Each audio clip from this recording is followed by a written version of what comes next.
Amazing guest hosts. We have some amazing guest hosts from Harvard Government Performance Lab who do this day in and day out and are going to share their best practices and their story. So, with that, I will pass it over to you, Emma. Thanks so much, Marina. And hello, everyone. We are so pleased to be with you today, and it's wonderful to see some familiar faces.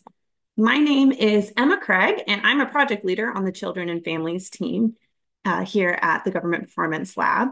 And I'm joining you today from Charleston, South Carolina. I'm also joined by two of my colleagues who also lead our team's work with jurisdictions to strengthen kin first practices. Lynda and Sherraine, could I get you to say a quick hello? Absolutely. Hi, everyone. My name is Lynda Blancato. I'm a director of child and family well-being initiatives on our team based in Raleigh, North Carolina. Hi, everyone. My name is Sherraine Ashley. I am a fellow based in New Jersey, and I am sharing our slides. Thank you, Sherraine and Lynda. We are also really excited to have guests with us from the ChildNet team in Broward County, Florida. And I'm going to give a shout out to Sharon, Stephanie, and Alison, who are going to be sharing with us a little later on today's call. Sherraine, if we could skip forward to slide 4 to talk a little bit about the GPL before we get started. I wanted to share a little bit more with you all about who we are at the Government Performance Lab and our work around kinship care. So the GPL is an applied research organization based within Harvard's Kennedy School, and our team is spread out throughout the country. You probably already picked up on that based off of our locations. And we work with state and local government agencies to build more just and effective service systems for their communities.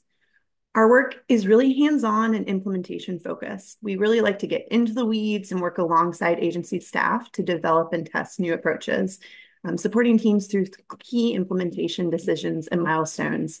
My background before joining the GPL was in state and local government here in South Carolina. So I like to say that one of my favorite parts about my job is getting to support former me's in different places across the US. And so today, as we discuss strategies for asking youth about their kin, we'll be drawing from some of the tools and the strategies that we work with jurisdictions to implement in their own efforts to build kin first systems and cultures. So we're dropping a link right now into the chat to a page on our website that shares some more of these materials. You are all welcome to return to and use these in the future at any point. But let's go ahead and get started on today's strategy. If we go to the next slide, I would like to get us started by asking you to take a second, take a moment with me and think back to your middle school days. I know maybe not where you thought we were starting or headed, but gave some visual aid if that's going to help inspire you to think back to middle school. In that, can you mentally picture yourself in your school during a specific middle school memory? Maybe you're in your favorite teacher's classroom. Maybe you're at lunch with your middle school bestie. Maybe it's a not so great memory because let's be honest, middle school can be rough. I know it was for me. But whatever memory you're recalling, place yourself back in your middle school shoes and then imagine if someone new entered that memory. Imagine if an adult stranger came up to you and was telling you something that happened, and because of it, you can't go back home to stay with your mom or dad for a while.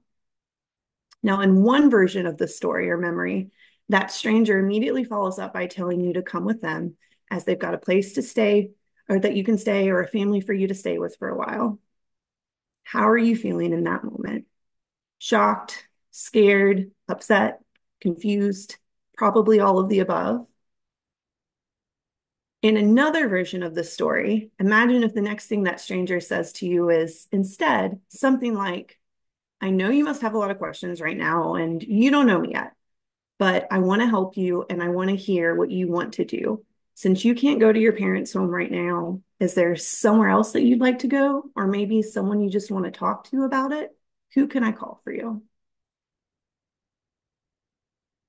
So we like to do this exercise as a reminder that inviting youth to share their perspectives from the very first interaction and throughout the placement process can really make a difference in how they experience this stressful and traumatic time. As asking youth who they would feel comfortable to stay with, or if there are other friends, family, and community connections that they want to stay in touch with, can promote mutual respect and offer youth a greater sense of control over what's happening. Even if these connections may not be able to serve as a placement option, if the child is naming them, these are important supportive relationships that can and should be maintained. And we know that some of the most important people who can care for youth or offer support might not be direct relatives, right?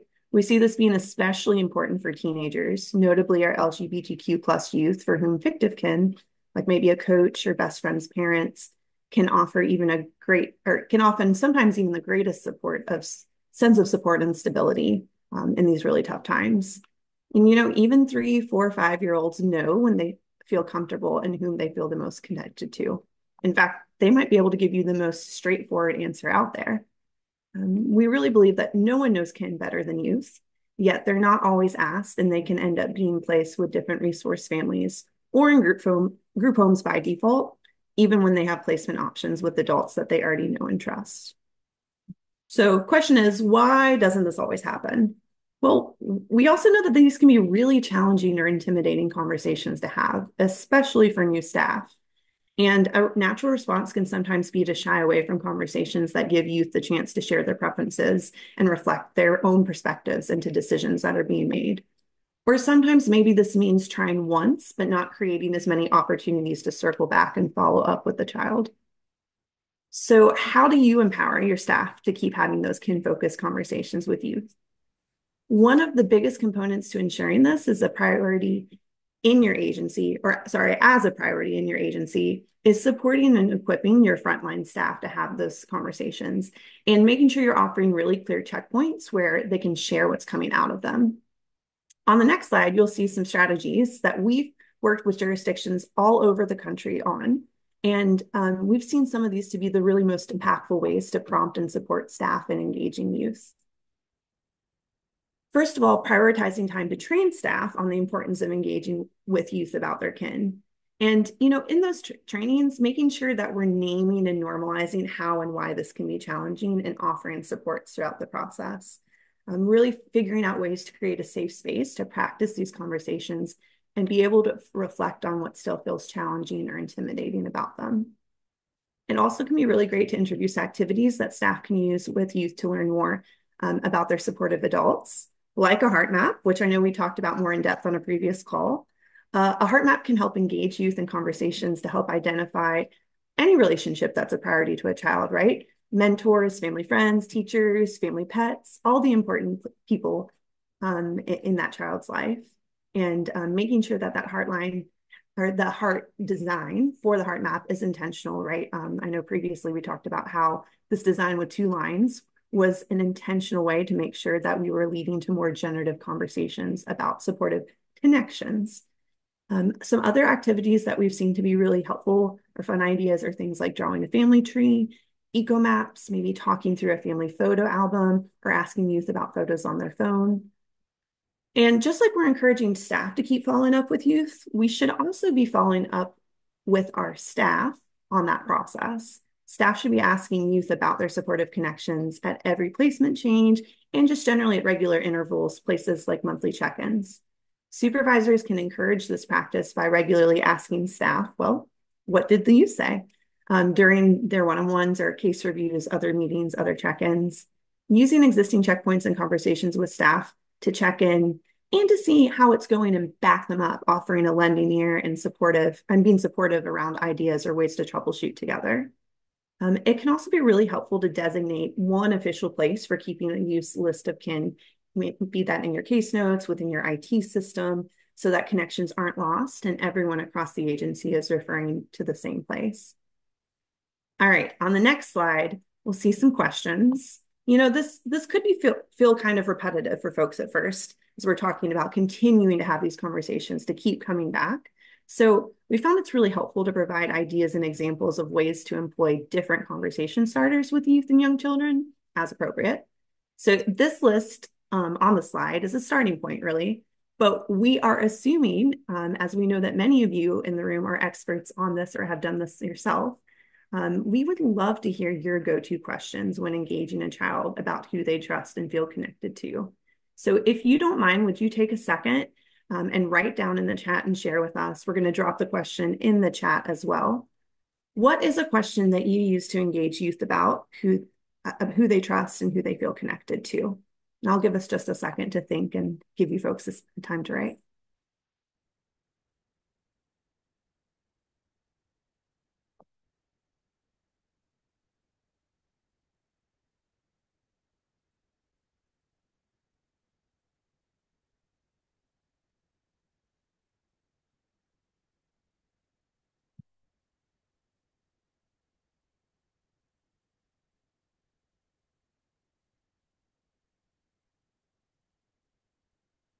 Yeah, and following this call, we'll obviously be sharing out these slides, but also hope to compile or add this list of question examples that you're sharing with us as a group. So really appreciate it.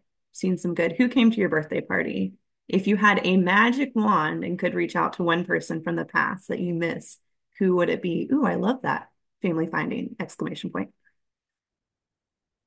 Where and with who do you spend holidays with? If you had to call someone for help, who would that be? Who do you share good or bad news with? These are great. Yes, please keep them coming. We were on another call the other day and I heard someone share about not only do they ask some of these questions, but in this example, she said, sometimes I'll have a list of these questions we'll go through together and I'll encourage someone or the youth that I'm talking with, say, you only get to choose that person 2 times on this list. Who else? Who else? And like giving some ideas to them to, like maybe go beyond that first or second person and give me some other people as well. Let's really think about who's in your network here, which I thought was a really interesting strategy. All right, thank you all so much for contributing. Like I said, please keep on dropping them in the chat as we continue. Thank you for those examples. And now we're going to transition and hear some more examples from our guests from the ChildNet team in Broward County, Florida, about ways that they're training and supporting their staff to engage with youth. So the GPL worked with the ChildNet team in Broward County, Florida last year on a project focused on increasing and better supporting kin placements. And from early on in our work together, it became pretty clear that one of the things staff found to be the most challenging about finding and making kin placements was feeling comfortable and equipped to have what can be those really hard conversations with families about placement options, including direct conversations with youth. And so in our work together, we developed trainings for Broward County frontline staff to address what feels challenging about those conversations and give them a space to practice them together. And this included creative ways to engage with younger kids about existing relationships, also opportunities for teams to provide input in placement decisions. We kicked off the training about this time last year, which feels crazy to say now, Broward County team. And we kicked it off with current agency staff. Now it's a regular part of the ChildNet training for new staff as well. And we are lucky to have a few of those team members joining us on the call today to share about their work and provide you with a couple of resources that you can take back and use within your own jurisdictions.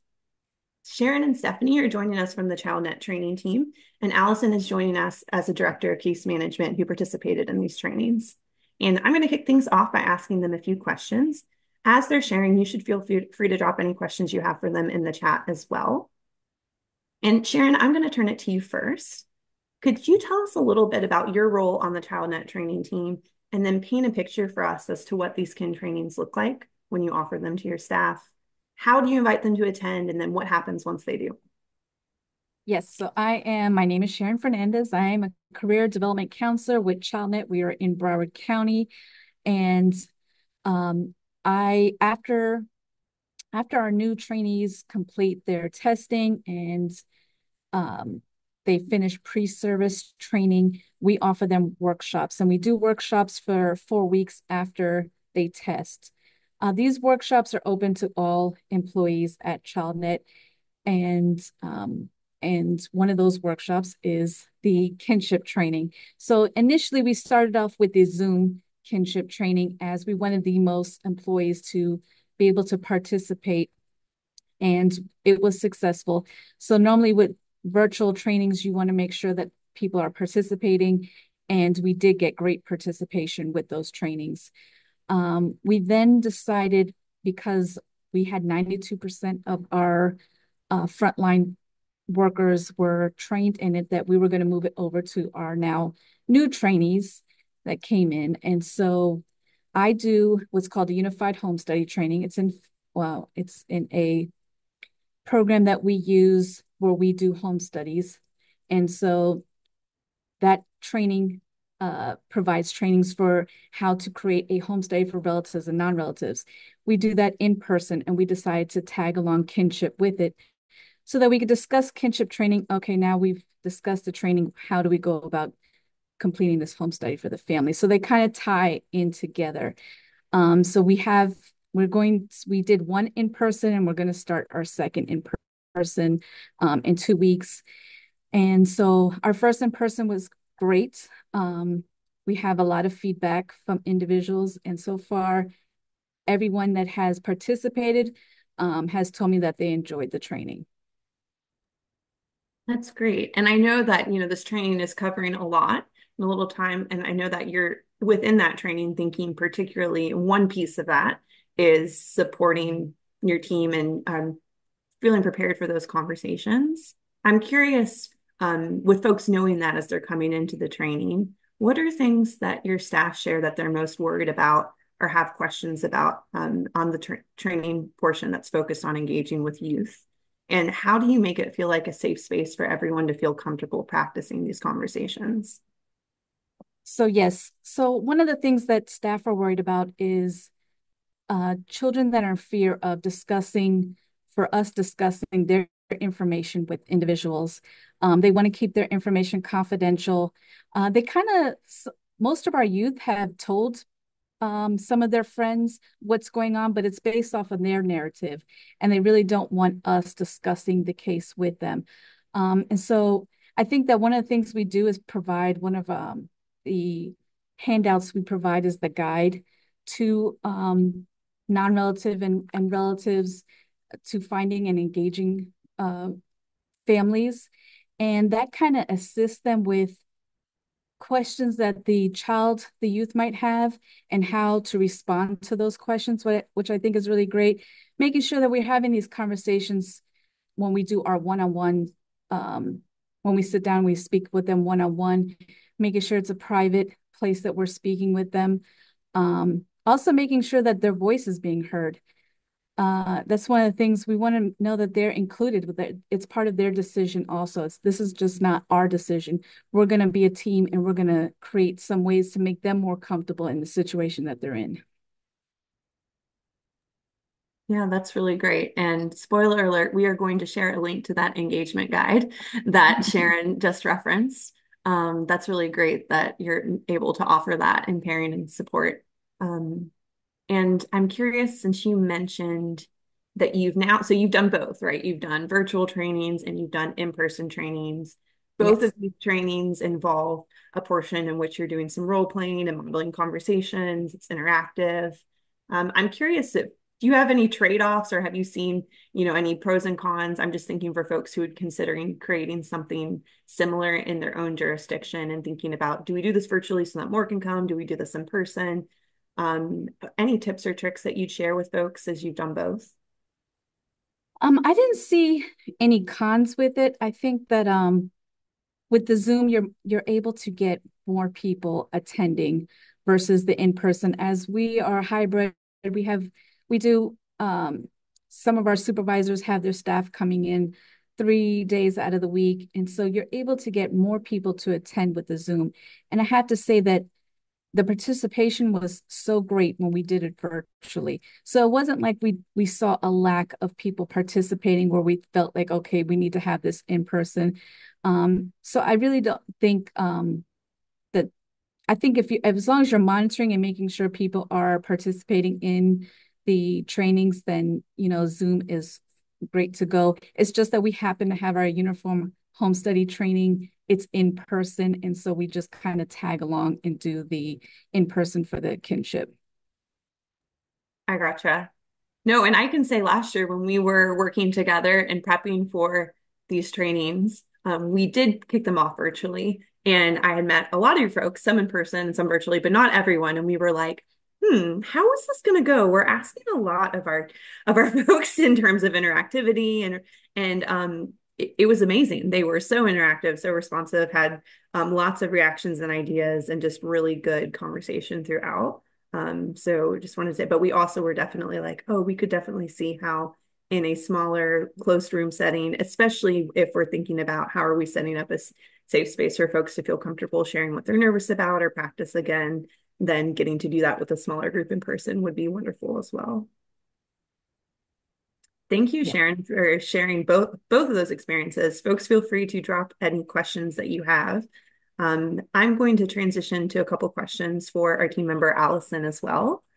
And I think that, let's see, Alison, I'm trying to make eye contact with you. There you are. Hello. Hello. Hello. Good to see you. Great to see you too.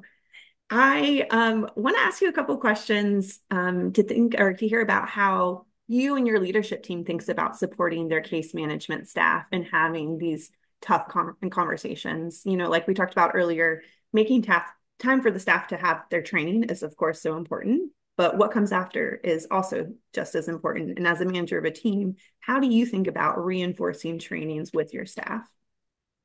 Right. So good question, because we all sit at training, right? But the real work comes after. So I think in terms of difficult conversations, we definitely can't shy away from these. We have to acknowledge that these are difficult, and then it might be a sensitive topic, and ensure that there's open and ongoing communication with staff. I think that we have to address every situation as soon as possible. And we also have to be sensitive, right? Because staff may have their own bias and personal opinions about things. And it's important to normalize these feelings. I think it's important to normalize the tough conversations because with them comes growth, right? So it's important to encourage them to express how they're feeling, and always express your concern and actively listen. And I think the most important thing about tough conversations for me is mutual respect.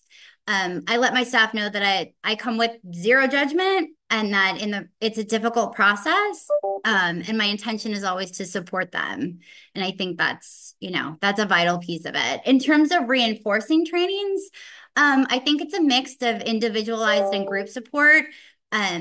I think you need to talk about how the information provided in the training actually translates into real life situations.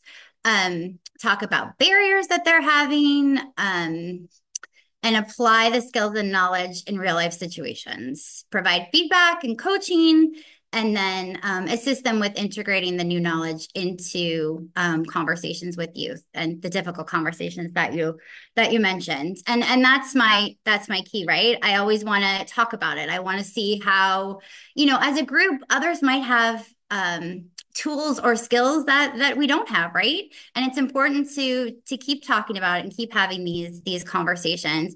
Encourage staff in the decision making process, and really reminding them what they do matters, right? These people are the experts. These are the ones that are going into the conversations, and really let them know that it's vital to our success. And within that, providing feedback and recognition, and always sharing successes. It's always important to talk about what we've done, and support each other. Yeah, those are great reminders, Allison. And it's great to get to see you in action some with your team this past year. Always a pleasure, Emma. It's always a pleasure. Do you have any tips specifically thinking about, one of the other things that we reference as being really helpful and impactful is using your existing checkpoints, meetings or other conversations that you're already having with your staff to keep asking about engaging with youth and make sure that you're keeping it a focus. Any tips there in terms of how you think about doing that to make it feel like not a super heavy lift, but still an important piece? Yeah, I think in all your checkpoints, whether it's casual conversation, whether it's formal supervision, informal. I'm in a ChildNet. We are a kin-focused culture. That is one of our main goals, is to increase our kin placements, is to place children with kin. We know that these children have better outcomes, that these families have better outcomes. So I think just reminding them how important it is. And again, reminding staff that they are the most important piece. They are the ones on the front lines. They are the ones that are doing this. I think that's the most important part. That's great. I think so too. Thank you, Allison. Yeah, and thank you both, Allison and Sharon. We'll have a little bit more time for a few questions here for them at the end. If anything comes up, again, feel free to put it in the chat. Really appreciate both of you all being willing to share pieces of your Kin First journey with us. It is our pleasure. Oh, well, it has been such a pleasure getting to work with you all as a team. And we wanted to share a few resources that Broward County's developed that you are welcome to take, use, and adapt in support of your own staff and for your own families. Lynda dropped the link to Broward County's Guide to Engaging Relative and Non-Relative Caregivers that Sharon referenced. And this is a really rich resource that covers much more than what we're discussing today. Within that, we want to draw your attention to page 7, which provides some tips and suggested questions to use when engaging with a child to talk about kin or to talk about their community connections. And then we are also going to share a link with 2 scripts for model conversations from the ChildNet staff training that Sharon was describing earlier. So the link in the chat takes you to a Google Doc that gives model conversation. There are 2 scripts within. The first focuses on creating a safe space and creative ways to think about speaking with a young child about their connections. The second script focuses on engaging with teens. And these are the scripts that Sharon and the training team use in their training in Broward County. And in addition to sharing the scripts with you, 2 of our esteemed ChildNet guests, Sharon and Stephanie, also from the training team, are going to switch gears and put on their trainer hats for us today and model one of these conversations for us right now, so you can get a feel for how the training actually plays out. So as Stephanie and Sharon are modeling, they're going to be using the conversation with a young child. So if you open up the script, you can actually follow along. And this is actually, I should say, when we initially had these trainings last year, and part of the process in our breakout room sessions, we actually let staff or team members vote on the conversation options and what they wanted to practice or what they felt to be the most challenging. And this particular conversation around engaging with a young child, and then also, or was some of the most frequently voted conversation. And then also in terms of thinking about breakout room discussion, some of the most rich follow-up conversations around, as we prompted them with like, what came out of this that felt different, or what idea did you have as a result of this conversation? It sparked a lot of good conversations. So one of the reasons that we're highlighting this one. Okay, Sharon and Stephanie are about to switch into full trainer mode, so you can see what this looks like in person. And as part of that simulation, we are the trainees today. So appreciate your participation during the short simulated experience. Sharon and Stephanie, please take it away. I'm passing the mic to you. I was waiting for you to say, and action. Yes, and scene. Or wait, yes, action. There you go. Hi, Leah. I'm Karen. Hi, do you like unicorns? I don't know much about them. Can you tell me a little bit more? Well, they're magical horses and they have rainbows and horns. I love them. They're amazing. They sound amazing. Do other people in your family like unicorns? Mom says to stop bothering her with them, and Jaden says they're stupid, but they're not stupid. You probably have some friends at school who like unicorns, right? Yes, Penelope and Ava love them too, and we play unicorns at recess all the time. And one time, my friend Lindsay even had me over for a unicorn birthday party. Wow, that sounds like a lots of fun. How about Penelope, Eva, and Lindsay's families? Do they like unicorns? Well, I don't really know about Penelope. Eva's mom played unicorns with us when I had a play date in the park, though. That was awesome. And Lindsay's little sister likes unicorns too. Is Eva in your class at school? Yes, and she is right next to me in line because of our last names. Very cool. So your last name is Smith. So does Eva's last name start with the letter S too? No, hers starts with a T. T for Taylor. Okay, Taylor. So, okay. Do you want to play unicorns with me? That sounds like a lot of fun. Let me see. Do you think you and your unicorns could help me out with a project first, though? What kind of project? Well, I'm trying to make a list of everyone in your family, Leah, especially the people who you really like. I was thinking maybe you could help me by drawing a picture. I brought some paper and some markers. Maybe we could start with drawing you, and then who else should we add? Mom, Jaden, and Grandma. Nice. Tell me about your grandma. And see. End scene. Thank you all so much. Shout out to a round of applause, actually, to our esteemed actors at the ChildNet team. Thank you so much. They will, if you would like a signature later, email follow up. I'm sure they would be happy to provide it. Thank you all both. And I'm curious, in the spirit of us being trainees together today, if in watching that model conversation, if anyone wants to volunteer, even either in the chat or come off mute and share any strategies that you saw and whether they feel similar to things that you talk about as a team or anything that stood out to you that's different or a new idea.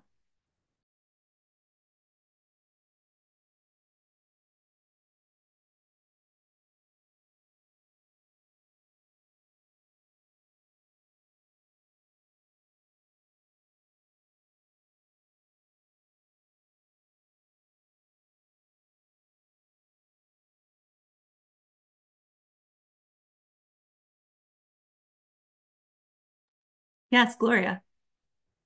So I was going to say it just felt very natural. Of course, the conversation, it wasn't like anything forced. She was using the unicorn as a way to basically introduce like who else likes unicorns and so forth. So it wasn't anything forced. It was just a very natural conversation. Yes, I love that. You're totally right. And that kind of connects to, let's see, Cecilia, I see in the chat you said the way she followed the child's lead in the conversation was really great.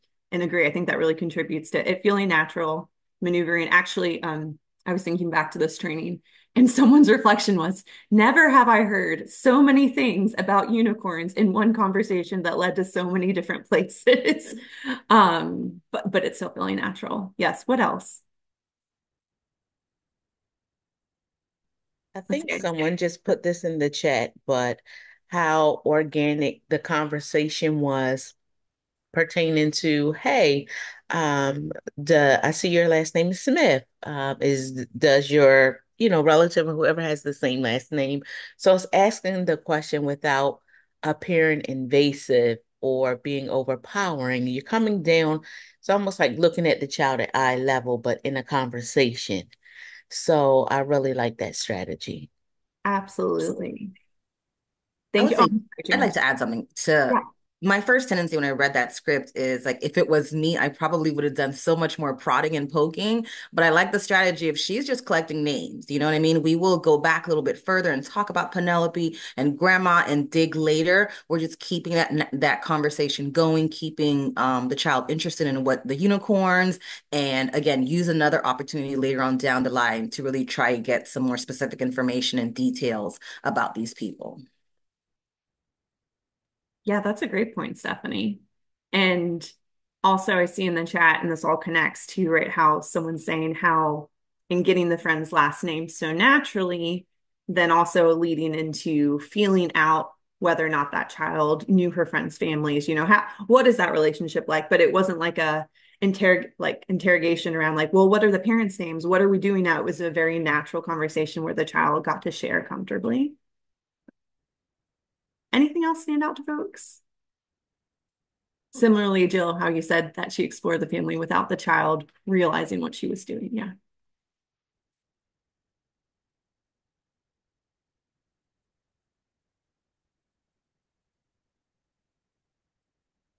And then also in these scripts, um, intentionally, we didn't try to do it all, right? This is a snippet or a piece with some strategies, but also what I think can be really fruitful conversation with staff is this question around, well, what else can make this conversation more effective? What do you do in this setting, or what could you do? Is a way to open up additional conversation and also naming. I think something, I don't know, Stephanie or Sharon, if you've heard more of this recently. But sometimes we also heard like, oh, this conversation went really well, but that's not always realistic, right? Like it's not always going to follow the script. And so opening space for like, yes, you're right. This is one example of how this could go. But what else might happen? What else could you do here? So I'm curious if folks in the room have any thoughts about what else could be done in this setting to make a conversation like this really effective, or anything that you've seen in your practice. I'll give us a second to type or share.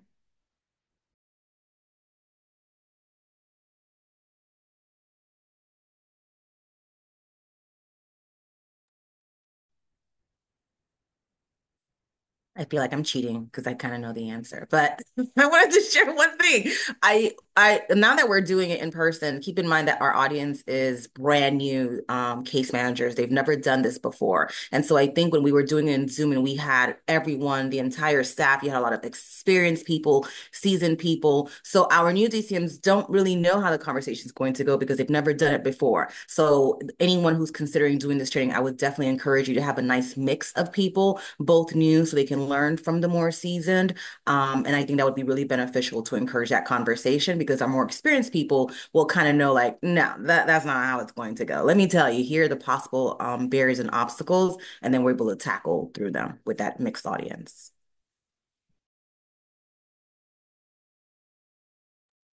That's great, Stephanie, and that's not cheating. We want all of the tips, tricks, and ideas. Anything else stand out to folks or any thoughts here around what else could happen in this conversation? I just have one. I just think you let the child lead. That's the most important thing from what I've seen, you know. Don't try to hammer in like Stephanie said right away. If the child leads off somewhere else, just kind of go with it. You can get information later, but once you know, you don't want to say anything that could you want the child to trust you. Well, you want the child to lean into what you're talking about. So I just think that following the conversation of the youth and the child is really important. Absolutely. That's a good one, Allison. I also see a message here in the chat about sometimes how having these conversations might not always be as productive. And another avenue is following up with foster parents to see what names have come up in those regular conversations. Yes, I think that's a great point. And actually something in this training we talked about is norming, you know, with your foster resource families, like the fact that we are going to continue to be asking about and trying to find out more about those connections and continuing to build that network for the child. So that's a great point. So now that folks have seen this in action, I wanted to hold a final call or last call. If anyone has any questions for the ChildNet team about the actual administration of the training or any pieces or components that you're curious about, just wanted to hold another second here for if anyone has questions either in the chat or if you want to come off mute to ask them about how they're actually doing this training, anything that you're thinking about logistics or otherwise.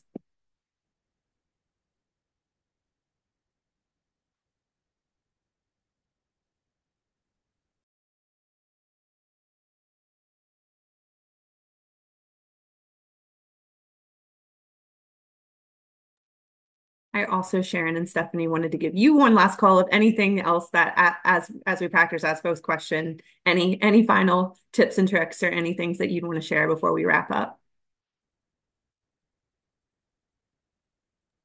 I would say if you don't have a training team to do all the scripts together, like we're a team, so we're able to kind of do this for each other. But if you're a one-man show, then definitely the pre-recordings would be necessary. If your training team is on staff, it'd be awesome if you can do it live. Because again, technical difficulties, if you can avoid using that technology, it would be awesome to assist with the flow of everything. That's a good one. And also, even I'm thinking when we did this last year, we did a mixture. So Alison was one of our esteemed actors, right? We had supervisors or managers model some of these conversations. And again, this was with existing staff, but I think in some ways it was fun and cathartic to see, you know, their supervisors acting and then getting to provide feedback around, you know, how they handled the conversation, other ideas that they had. So just sharing that was a fun dynamic to be a part of as well. It was. People are still talking about it. I don't know if it's for good reasons or but people are still talking about it. What a great job you did. No, well, I don't know if it was a job for sure. It was a It was job for great. sure. But you know, it was fun. And I think that's another important piece, like Sharon said, it's really fun to involve your whole team. I know for people that have been around forever, myself, Sharon, Steph, like 20 years, you know, sometimes we can get like a little stale. So it's fun to like have those types of interactions and do those types of things together. It's very team building too. So we had a good time. Absolutely. Well, thank you. Thanks to all three of you for your participation and being willing to share and model for us today. And thank you to the group for participating as well. As we wrap things up here, we wanted to take a second to share out our contact information one more time. We have on this slide here, you see our contact information. We're also going to drop the link for you to check out the additional kin-focused resources online on the Government Performance Lab website, like we mentioned before. And also today's slides and resources will once again be sent out by email following the call. We'll also be adding in those additional questions that you submitted into the chat yourself. So thank you all so much for sharing your expertise. And with that, I will pass things back to you, Marina. Thank you so much. I'm actually going to pass it to Kylie to wrap us up. Thanks, Kylie. Kylie. Hi, everyone. I'm Kylie Cregg. I am one of the technical assistant specialists with the Grand Families and Kinship Support Network. So thank you for joining us today, and a special thank you to Marina and to all of our presenters for that wonderful information.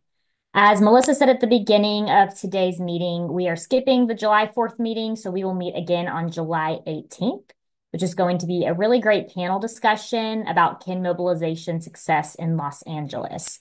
It's going to feature Kevin Campbell, Judge Nash, and then also Adrian Olson from the LA County DCFS. And in the meantime, if we can assist you with any kin mobilization work or provide other support to you as you serve kin caregivers, please complete our request for assistance form, which we are putting in the chat. We'd love to hear from you. Those requests will come directly to me. So I would love to be in contact with you. That is it for today. That link is in the chat, and I hope everyone has a wonderful afternoon. Thanks for coming, everybody. Thank you so much. Thanks all.